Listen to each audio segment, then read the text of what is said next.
Hello friends, स्वागत है आपका मनीष ट्यूटोरियल पर। मैं हूं मनीष और यहां हम तैयारी करते हैं टीचिंग एग्जाम्स की। यहां आपको मिलेगा साइंस सब्जेक्ट का complete guidance including theory, previous year question and practice MCQ, वो भी सिंपल, स्मार्ट और इजी तरीके से। जिसके लिए आपको वीडियो को लाइक करना है और चैनल को सब्सक्राइब करना है। तो चलिए शुरू करते हैं आज की वीडियो, जिसमें हम पढ़ने वाले हैं इकोसिस्टम टॉपिक के अगले क्वेश्चन। ये सारे वही क्वेश्चन हैं जो कभी ना कभी किसी एग्जाम में पूछे गए हैं। Which one of the following animal has become extinct in India? इनमें से कौन सा जानवर, एनिमल भारत में एक्सटिंक्ट हो चुका है, मतलब भारत में नहीं देखा जाता है या भारत में नहीं पाया जाता है, एक्सटिंक्ट हो चुका है, विलुप्त हो चुका है?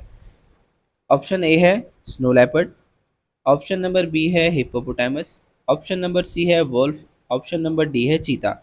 तो आपका जो ऑप्शन नंबर डी चीता जो है वो इसका करेक्ट आंसर है। चीता भारत में नहीं देखा जाता है या ये भारत में विलुप्त हो गया है वो।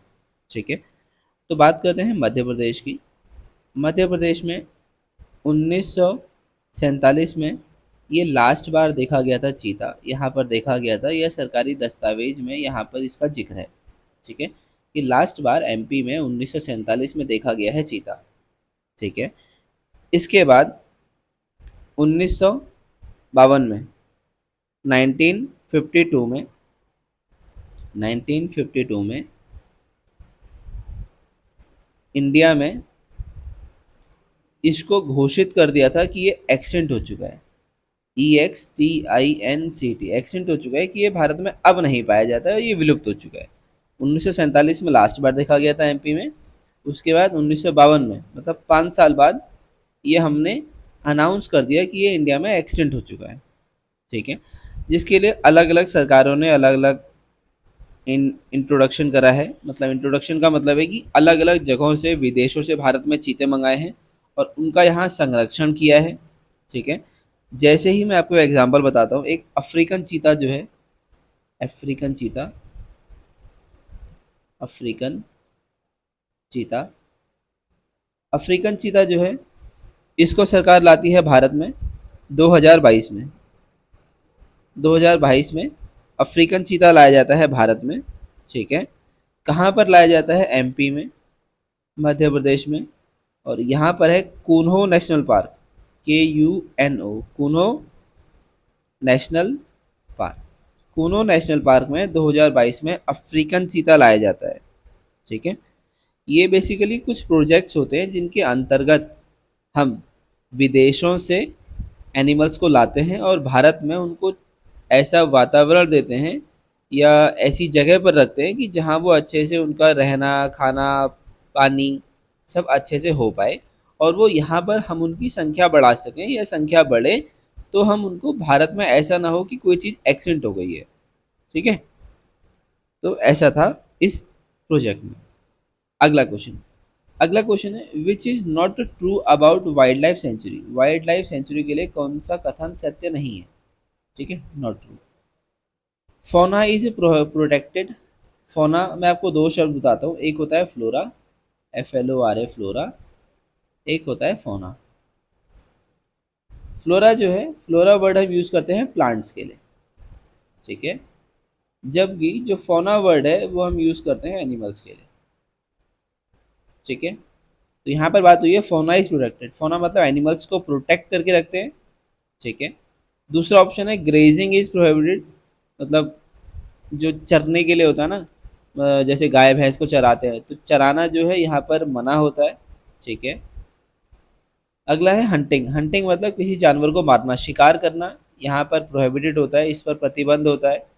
या फिर flora and other forest produce can be utilise, जो भी वहाँ पर फ्लोरा हैं, जितने भी प्लांट्स पाए गए हैं वाइल्ड लाइफ सेंचुरी में, और जो भी फॉरेस्ट प्रोडक्ट्स होते हैं, उसको हम यूज़ कर सकते हैं।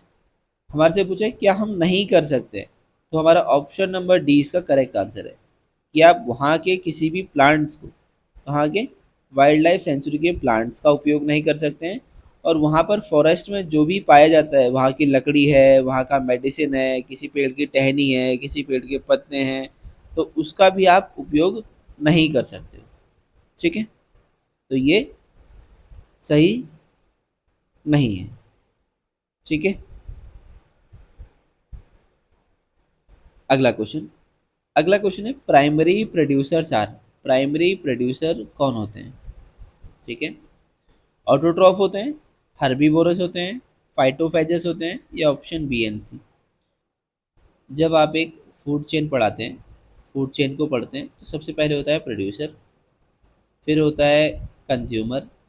ठीक है, प्रोड्यूसर होता है, फिर कंज्यूमर होता है। कंज्यूमर के भी अलग अलग लेवल्स होते हैं, primary consumer, secondary consumer, tertiary consumer, ऐसे हो सकते हैं।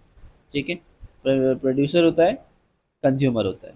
ठीक है, इन्हीं के पीछे पूरी साइकिल चलती रहती है, और इसके लास्ट में यहाँ पर एक स्कैवेंजर भी होता है। ठीक है, जो डेड ऑर्गेनिज्म को खाता है। ठीक है, अलग अलग फूड चेन अलग अलग मॉडिफाई हो जाती है, अलग अलग इकोसिस्टम अलग अलग कंडीशन के हिसाब से। ठीक है, जैसे ओशियन की अलग होगी, लेक की अलग होगी, पॉन्ड की अलग होगी, डेजर्ट की अलग होगी, टुंड्रा रीजन की अलग होगी, एवरग्रीन फॉरेस्ट की अलग होगी। तो सबकी फूड चेन जो होती है ना, वो अलग अलग होती है, और वो डिपेंड करती है कि कौन से ऑर्गेनिज्म वहाँ पर पाए जाते हैं और कैसे वहाँ पर इकोसिस्टम है वहाँ पे। ठीक है, तो प्राइमरी प्रोड्यूसर ना हमेशा ऑटोट्रॉफ होते हैं, मतलब वो अपना भोजन जो है खुद बनाते हैं। ठीक है, तो उनको हम ऑटोट्रॉफ कहते हैं। ऑटोट्रॉफ में ना जनरली आते हैं हमारे प्लांट्स। ठीक है, किसी भी इकोसिस्टम में जनरली हमारे जो प्लांट्स होते हैं वो मेनली प्रोड्यूसर होते हैं। ठीक है, प्रोड्यूसर वो होता है जो अपना खाना खुद बनाता है। तो ये सनलाइट, सूरज से रोशनी लेते हैं, फोटोसिंथेसिस की प्रक्रिया करते हैं और अपना भोजन बनाते हैं। ठीक है, जो इनके ऊपर आश्रित रहते हैं वो होते हैं हर्बीवोरस। हर्बीवोरस मतलब कंज्यूमर हो गए। प्लांट्स को खाने वाले ऑर्गेनिज्म को हम बोलते हैं हर्बीवोरस। तो ये हो गए हमारे कंज्यूमर। ठीक है, चलते हैं अगले क्वेश्चन की ओर। अगला क्वेश्चन आपसे पूछा है, इन ए फूड वेब। जो फूड वेब है, फूड वेब में वल्चर जो होता है वो किसकी तरह काम करता है? वल्चर। ठीक है, primary consumer, primary producer, scavenger, या डिकम्पोजर। तो जो वल्चर होती हैं, वल्चर काम करते हैं स्कैवेंजर्स का। ठीक है, स्कैवेंजर्स की तरह काम करते हैं। ऑप्शन नंबर सी करेक्ट है। तो वल्चर क्या होता है? वल्चर वो ऑर्गेनिज्म होता है जो डेड ऑर्गेनिज्म पे जीवित रहता है, मतलब जो मरे हुए एनिमल्स होते हैं उनको खाता है और फिर अपना जीवन निर्वाह करता है, या फिर जिंदा रहता है, या उनसे एनर्जी लेता है। ठीक है, डेड ऑर्गेनिज्म। ठीक है, वल्चर जो होता है वो डेड ऑर्गेनिज्म को खाता है। ठीक है, तो ये क्या हो गया? स्कैवेंजर हो गया। स्कैवेंजर मतलब जो गंदगी को साफ करे। ठीक है, या जो डेड ऑर्गेनिज्म को खाए और उनका जो भी एनिमल या बायोमास का वेस्ट है उसको हटाने में मदद करता है। ठीक है, तो ये होते हैं स्कैवेंजर। ठीक है, अगला क्वेश्चन। अगला क्वेश्चन है, musk deer does not occur in. Musk deer जो होता है वो कहाँ पर नहीं पाया जाता है, या कहाँ पर नहीं देखने को मिलता है? नेपाल में, उड़ीसा में, उत्तराखंड में, या लद्दाख में? तो देखो, जो मस्क डियर होता है ये आपको नेपाल में देखने को मिलेगा, उत्तराखंड में मिलेगा, लद्दाख में मिलेगा, जबकि उड़ीसा में ये नहीं पाया जाता है। तो आपका ऑप्शन नंबर बी जो है वो इसका करेक्ट आंसर होगा। ठीक है, और जब भी आप इसकी बात करते हैं तो ये ठंडे स्थान पर पाया जाता है मस्क डियर। मस्क डियर मतलब कस्तूरी मृग। कस्तूरी मृग जो है ये आपको देखने को मिलेगा ठंडे इलाकों में, जो कोल्ड होते हैं। ठीक है, कोल्ड के बाद हाई ऑल्टीट्यूड पे, ठंडे स्थान पर, हाई ऑल्टीट्यूड पर, हाई ऑल्टीट्यूड पर ये पाया जाता है। ठीक है, तो ये कंडीशन जो है उड़ीसा में तो नहीं पाई जाती है, इसलिए ये इसका ऑप्शन करेक्ट होगा। तो ये थी आपकी इस आज की वीडियो, जिसमें हमने प्रीवियस ईयर क्वेश्चन डिस्कस करे हैं इकोसिस्टम टॉपिक के। वीडियो आपको कैसी लगी ये आप कमेंट सेक्शन में बता सकते हैं, और आपको अच्छी लगी तो आप वीडियो को लाइक कर सकते हैं। अब मिलते हैं आपसे नेक्स्ट वीडियो में कुछ और नए प्रश्नों के साथ।